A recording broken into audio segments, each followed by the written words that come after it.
Hi, I'm Robert Gray. This is a first leaf Shasta planted in February. We're here at the first week of October and we want to get our pruning done now.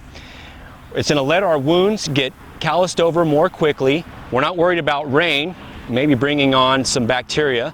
And if you have heavy ground, it's going to be all muddy. And also your workers aren't going to have to be out here in the cold.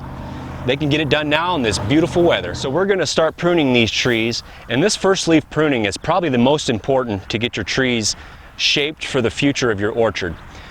Now I'm going to go ahead and start looking at this tree and thinking about an intermediate style of pruning.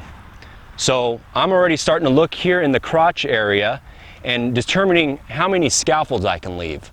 Ideally we want 3 to 5 as a general rule. Now I'm going to start removing some of these limbs that are really flat. This angle is not going to be good, and I'm also keeping in mind about knee height. I want all of my scaffolds to start above that if possible, because we're thinking about shaking these trees in the future. Also important is look for the angle. The optimum angle is going to be something between a 45 and a 60-degree angle. Okay, we don't want anything too upright or too flat. So I'm thinking 4 scaffolds on this tree. Opening up the center is going to be good for your trees for light penetration, also air to get in there, to kind of combat funguses.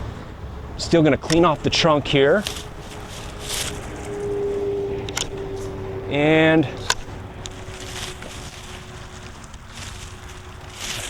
I've got an idea here. 1, 2, 3, 4. These scaffolds are evenly spaced around the tree, which is great for structure, but also important is how they're spaced up and down the trunk. 3 inches between each scaffold would be preferred, and that's going to prevent the trunk from being choked out in the future.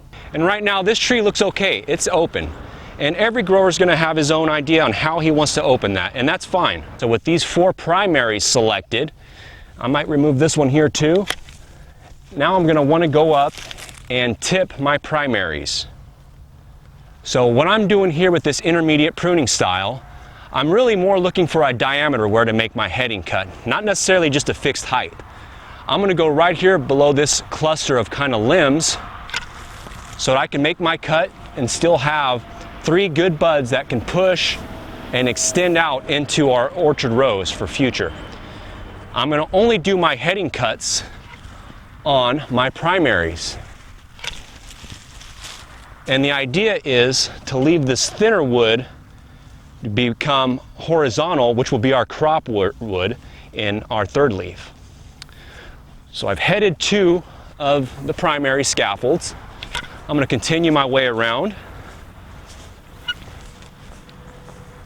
And if I see a limb that's close to my cut, I could stub that back just still to get these buds to push at the tip there for next year. And I've made my cuts, my heading cuts.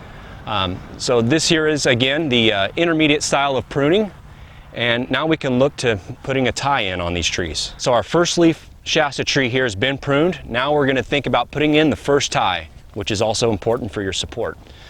So we have our primary scaffolds selected, and that's what we want to tie to. We're going to get this rope around, holding up our primaries, and we want to leave out this future fruiting wood, because that's going to be our crop, and that's what you want. And this grower is actually using a method that he's got the tie lower into the prevailing wind, kind of anchoring the whole tree for when that wind comes up. The rope only allows the tree to flex so far, but yet the whole top of it will not bend over together since it's tethered down into the wind.